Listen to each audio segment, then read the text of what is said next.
Então, no dia 21 desse mês, ou seja, 21 de junho, o Mike McGrath, eu espero que seja assim que se pronuncia o nome dele, ele publicou um texto no blog oficial, no site oficial da Red Hat, anunciando que estariam ocorrendo mudanças na forma como o código-fonte do Red Hat Enterprise Linux passaria a ser distribuído. O Red Hat Enterprise Linux é um produto da Red Hat que é atrelado a dezenas de serviços que eles fornecem para nuvens e para desktops do lado corporativo. Ele praticamente não tem penetração no mercado consumidor, né? Ele tem um nicho bem específico. E essa mudança que eles estão anunciando tornaria, de certa forma, o código-fonte do Red Hat Enterprise Linux indisponível de forma pública e disponível apenas para parceiros e desenvolvedores. Isso tem algumas zonas cinzentas que a gente vai abordar mais para frente, mas o código-fonte ele passaria a ser disponibilizado apenas através do CentOS OS Stream, que é o atual early stage do Red Hat Enterprise Linux, né? O CentOS, tudo que vai ser lançado para o Red Hat Enterprise Linux, primeiro é testado, homologado no CentOS, e a partir daí É ele, upstream, né? exatamente, ele migra para a distribuição. O Rock Linux, o Alma Linux, o Oracle Linux, todos eles sempre lutaram e fizeram todo o possível para se manterem numa compatibilidade binária com o Red Hat Enterprise de 1 para 1. Ou seja, se uma coisa roda no Red Hat de um jeito, vai rodar exatamente do mesmo jeito nessas distribuições. E isso é muito importante, porque conforme muitos membros da comunidade levantaram, para quem está desenvolvendo alguns projetos, já pagar pelo Red Hat durante o processo de desenvolvimento e de homologação é um ônus que muitas vezes Não dificulta vale a o pena, processo. né? Não vale a pena. E aí depois sim que o produto está pronto, vale a pena você pagar pelas licenças, porque daí você já está gerando o profit, você já está trazendo retorno sobre aquele processo de desenvolvimento. E com essa mudança, a Red Hat colocando o código-fonte apenas no CentOS Stream e não disponibilizando de maneira imediata, aparente, o que está sendo feito no Red Hat Enterprise, essas outras distribuições não conseguem mais manter essa paridade. Elas vão ter um trabalho muito maior de entender quais foram as mudanças que foram aplicadas ou não pela Red Hat, para então replicar nos seus sistemas. O próprio pessoal do Rock Linux disse que já achou uma forma de fazer isso, o pessoal do Alma Linux não deu uma. Disseram que eles estão avaliando as opções, mas que eles veem que vão continuar existindo no futuro. Mas, de forma geral, o que está sendo impedido agora, de certa forma, é que você simplesmente vai lá, pegue todo o código-fonte e recompile. Agora você vai ter um trabalho maior de curadoria dos pacotes, curadoria dos patches para poder fazer isso.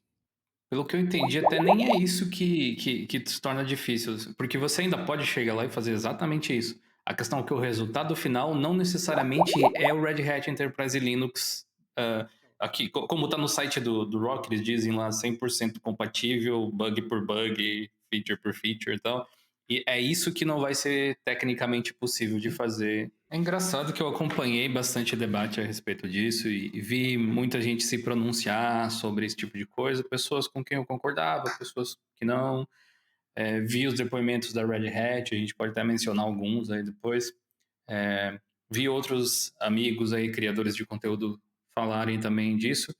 E é engraçado porque toda vez que alguém trazia algum ponto, eu ficava pensando assim, faz sentido. Aí eu olhava pro outro lado que achava que era o contrário e pensava, isso aqui também faz sentido.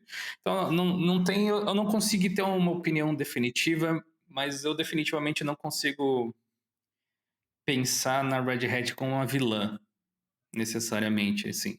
Mas eu vou colocar alguns exemplos aqui, alguns cenários que eu acho que pode ajudar a ilustrar.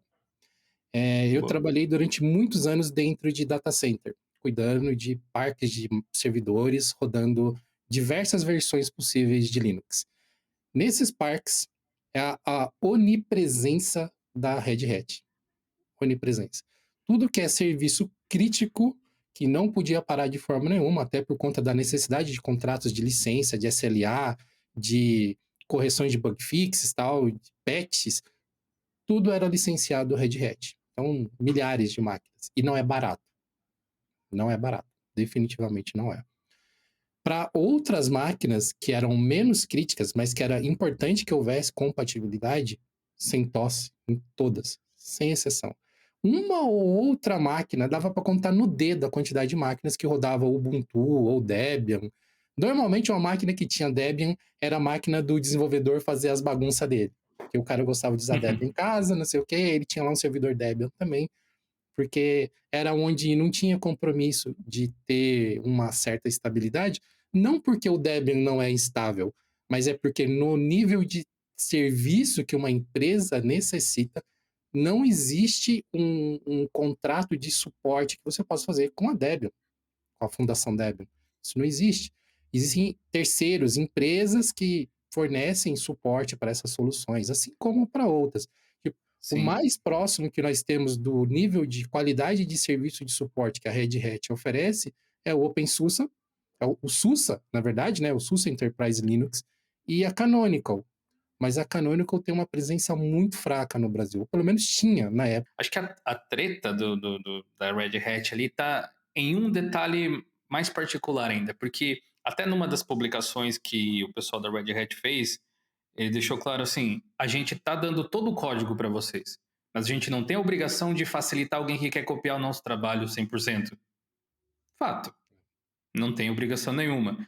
Deveria facilitar? Não deveria facilitar? Se facilitar é bem visto, com certeza. O problema é que eles faziam isso antes e deixaram de fazer. É diferente, né? Quando você dá alguma coisa e depois você tira, sempre vai gerar esse tipo de coisa.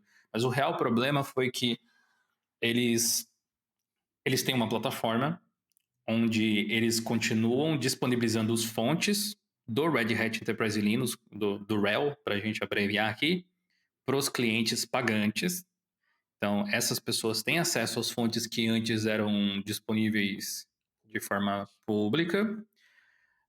O problema não é ter um paywall, muita gente reclamou disso, eu acho completamente válido. Porra, é o seu trabalho, tá chorando porque ganha tudo de graça, pô, né? E ainda tem todo o código-fonte livre, definitivamente. Um passinho antes, mas tem. O paywall não é o problema para mim.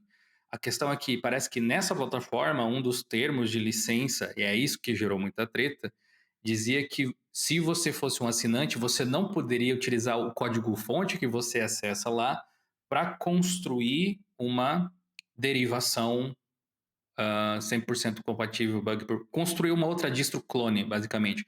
O acesso ao código-fonte era para você adaptar para o seu trabalho, para a sua demanda, para outras finalidades, e não para você reconstruir o Red Hat. E aí que gerou um pouco de treta, porque, tipo, como assim? Você está querendo inibir que eu utilize um software de código aberto para modificar e fazer o que eu quiser com ele? Essa não é uma das premissas? E aí eu te digo, vai ter que lidar com os advogados. Porque a Red Hat pode estar dizendo, isso aqui não é para você fazer. E você pode estar dizendo, isso aqui deveria ser possível. Como é que isso vai ser ajustado? Tribunal. Sim, isso dá muito uma sensação de que é uma manobra, sabe, para poder burlar toda essa questão do open source. Porque, tipo, é meio que eles estão fazendo. Tá aqui, ó. Tá aqui todo o código-fonte. Você pode olhar, mas você não pode encostar, sabe? Só fica olhando, fica aí passando vontade. É meio estranho, sabe? E tudo isso que ela tá fazendo, não tinha como também a Red Hat esperar que, tipo, que o pessoal ia aceitar de boas, né? Porque tem aquela premissa de você jamais cobra por um negócio que você já dava totalmente de graça, porque o pessoal vai chiar, sabe? Não tem como você esperar que a comunidade vai ver aquilo e vai falar, nossa, mas tá tudo certo, beleza, agora eu vou pagar pra fazer a mesma coisa que eu fazia de graça. Eles estão no direito dele, por isso que não dá pra falar que eles são vilão, porque é o trabalho deles, eles estão no direito, mas também não tem como eles esperarem que isso ia ser bem visto, sabe? Acho que é aí que mora toda a polêmica.